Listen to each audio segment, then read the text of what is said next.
Hello everyone, this is Johannes. And this is Suno. And you are watching Board Gaming Ramblings. And today we're taking a look at Traintopia. Which is a T game you can pronounce from Board and Dice. They usually make games on T, with the letter T, not on T. They don't make games with T. Games on different things with the letter T. And this is one you can actually pronounce. That was the marketing thing for it. I love that. That was a really funny thing.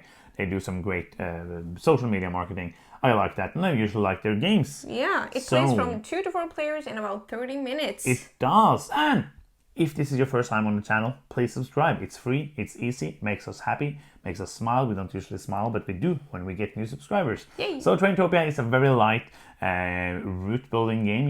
It's basically a drafting game.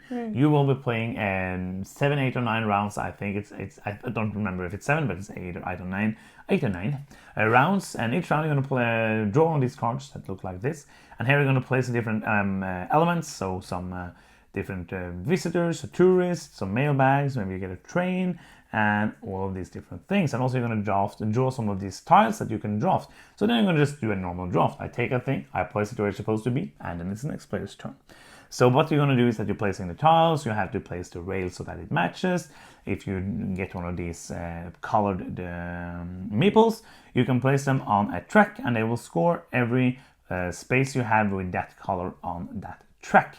And if you get something with a money token, you can then use the money token for a special ability, buying some special tiles, scoring the same color again on a track, or maybe changing out your objective because you get one objective at the beginning of the game that will score you some points, hopefully at the end of the game. The trains will get placed on the track as well, and the mailbag will be placed on the track. So basically, you're just placing things. And usually you score it once, but some things are at the end of the game. For example, the trains and the mailbags will help you score more points at the end of the game. Finishing tracks will help you score more points at the end of the game.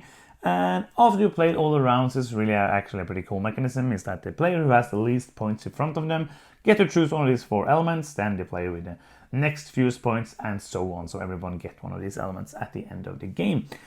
After you play all the rounds, you do the final scoring, and the player with the most points is the winner! Yes! Winner, Yay! winner, chicken dinner, which is something they say in English. I never understood what it means. We don't say it in Norwegian. We don't. That would be It doesn't rhyme in Norwegian. No, it would be very strange to say that in Norwegian. So let's talk quickly about the rulebook. It looks like this.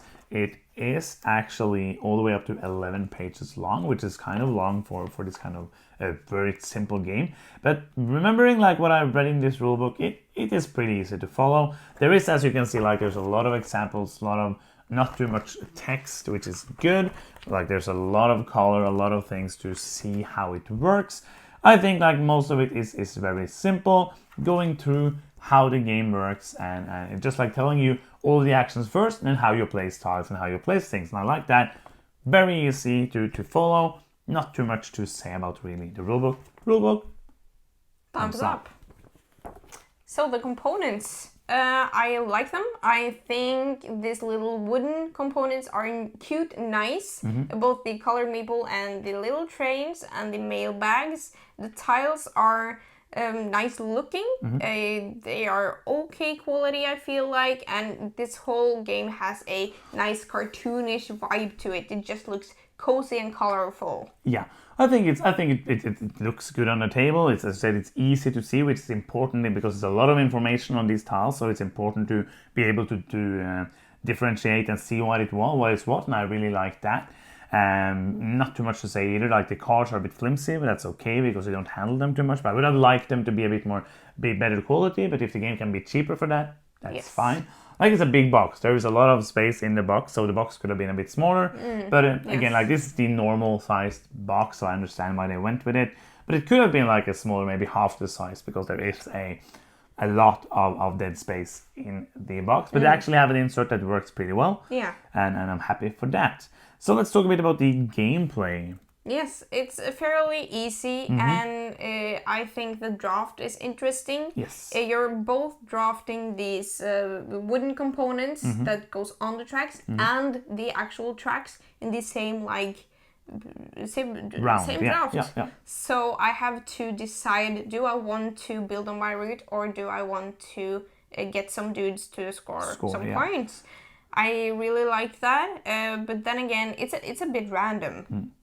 Yeah, but it's not too bad. Like I will feel like the more players you play with, it will be not more random, but it will be more like important to get. Like if you need to score, it will be more important to do that first, or maybe like there's a tile you really want. There are some things that feel like more powerful in this game than other things. I feel like that. But how do you feel like there is? Do you feel like there's a big difference in playing with different amount of players? No, it's kind of balanced. For example, here it has 3 numbers of the things that the tiles. Yeah. Depending on how many players you are, but it's more predictable to see what comes back to you when you're playing with fewer Two players. or three players, of Yes. course. That's just like that's just like a draft. That's just how a draft is like. Yeah. So like if you're more players, it's more important to take the thing you really want first, and you will be less likely to get the thing you next likely want because somebody else want to take that. But usually, like the first player will get a good tile, and people will be like, "Oh, I wanted that," because it is like obviously things that are better than other things. Yes. What do you feel about the replayability? It's okay.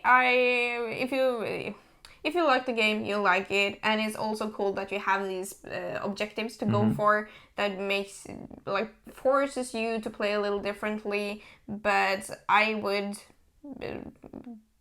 Anyways, see some like strategies that I were probably always going to go for. Yeah, I feel like the variability here is in this, as you said, because that will change slightly how you play. Yeah, but also I thought of something now because it's a very random game. It's not like it's not really. It is kind of like it is random. Sorry for interrupting, but it is kind of random in not in the I roll a die and see what I get. Yes. Because you see this is what available this round. Of course, like if you need a lot of yellow and there's only being drawn yellow, it's good for you.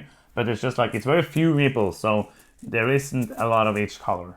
But what I meant to say is that you're not having like a stack of tiles that are for the first half and the second half. So if you're unlucky or everyone's unlucky, then you can have basically all the stations, for example, come up in the first half of the game or the opposite way. So then it also changes up what possibilities you have. And that also is a way that is a thing that can kind of destroy the game for you. Because if you're building a long route and you want to finish it to be able to score for it, and then like there's not coming any more stations. Yes. But that is kind of like a risk again. Like if It's you a take risk. that risk, Yes. so it doesn't really bother me. And also it is a 30-minute game. It doesn't take a lot more, Yes, maybe I 45 agree. minutes with 4 players. So I don't think that is a big issue here. Yeah, I agree. Like you know what you're getting into. Like it is a drafting game where you randomly draw the elements Yes. that you will draft. I think it's a fairly lucky and random game, but that isn't the thing that bothers me with No? this game. So yeah, let's talk about the negatives first then. Yes. What do you want to talk about? I don't think we talked about a bunch about the positives though, but Oh, I think that the money tokens Mm-hmm. are obviously always good. Yes. And the trains are always the ones standing, not getting picked, because the way that trains work is that if I have a train on this route, for example, at the end of the game, that will score me points if I have 2 unused money tokens or more on this route. Up to 4, I think. Yeah. 1 unused doesn't give you any points. So my issue is that I always think it is better to use that money to take special tiles that are really good. Yes. Score a line again with a meeple that doesn't match, but make it match. That will always generate me more points. Oh yeah, because if you have 4, you will get 10 points at the maximum. Which means that each of them has to net me 2.5 points. Otherwise, and they will. Yeah, and they absolutely will. Like if I get this, which has 2 gray, and also we didn't talk about the tourist attractions, but basically there's some tourist attractions, and if you there's a white dude, a white maple here, you will score 3 points. So that means that if I spent that one of them and I score this tile only once, it's still more points. Better. So I agree. That is like a big issue with the game. Yeah. Because they're worthless, basically. Yes. I think that you can get lucky or unlucky with the, what do you call it? The objectives. Yeah. But then again, you can also use a money token to change it up. But that is bad. Like you could and then have used it to actually get tile and or score Absolutely. points. But I like that you're not stuck with it, and that really helped me one time when I was building horribly because of my objective. Then I just change it up because I know that okay, I'm not gonna do that. And but I think the balance with the money and the trains doesn't work at all. No. That is like because I really like this game. Yeah. I think it's very fun. I think it's a quick one. It's a good. I'm pretty good at it. And the draft is really interesting as well. And you're just ignoring me saying I'm good at it. Yeah, I'm not giving you some attention for because that. I win at this game. Yeah, you do. I win a lot. Yes. So yeah, it is a good game, but it has that element like basically you could just take away the trains and the game would be better, but it has been like made around the trains. So like here at the end, for example, like the play with the most points is getting the train because you have to spend your money tokens. The only scenario that I can come up with that makes a train valuable is like if nobody else but you is going for money and you have a lot of money left over, but that doesn't happen. No, it's not going to happen because then if nobody else is going for money, you are winning. Yeah, you're winning. Yeah. I think like I remember when we played this with 4 players, I was like, okay, I'm going to be interested to see now. Like maybe the trains are better because there's only 10 of these bonus tiles, and if they go really quick, which they did, and then maybe there's not enough intensive to use them for these all the time. So maybe it will be better to use them with the trains. But it didn't happen because it's always possible to get more than 2.5 points, and it's not easy to get 4 money tokens on one line. That is hard. Yeah. Maybe if this was like triple the points, it would be worth double. it. Yeah, double could also double work. Maybe. Yeah. 5 points for a train, for a money token. That it begins to be for one. Yeah, decent. Because then it would be actually worth it. Yes. Because now it's like, oh, I only got 2. That is 4 points.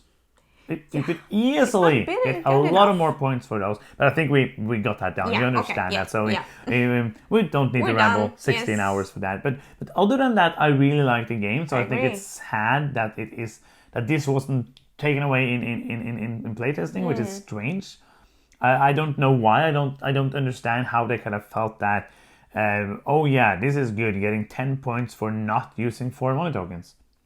Yeah, I don't know. I also think that should be taken away. But other than that, I think this is a cozy game that does what it's supposed to do. It's fun. It's fast. Okay, you can have a little bad luck, but okay, it's 30 minutes. You'll get over it. And it's drafting, so you can also hate draft if you really think because you can take something totally and get a point. Yeah, so I think other than the unbalanced stuff, I'm okay with it being a little random because it's a fast and fun game. Absolutely. So what do you want to rate it? I think I'm gonna rate it a 6. It's decent, but it doesn't go all the way up there because of the stuff we talked about. I agree. It's a 6 for me. I think like if this wasn't here, it could have been a 7. Yeah. Because it is fun, and with how it is now, I don't know if I need to keep it. Yes. If it wasn't for like, if the train things were balanced, like maybe you did 5 points for a token, it would be a much better game. I don't know the exact thing that had to be played to this. Yeah, we're not designers. So no, but that is kind of the. I enjoyed the game a lot, but that thing bothered me so much that I can't really recommend it more than a 6. Yes, I agree. But that's the end of the review, right? It is. Thank you so much for watching. I'm Johannes. I'm Sunniva. And you've been watching Board Gaming Ramblings, and bye-bye.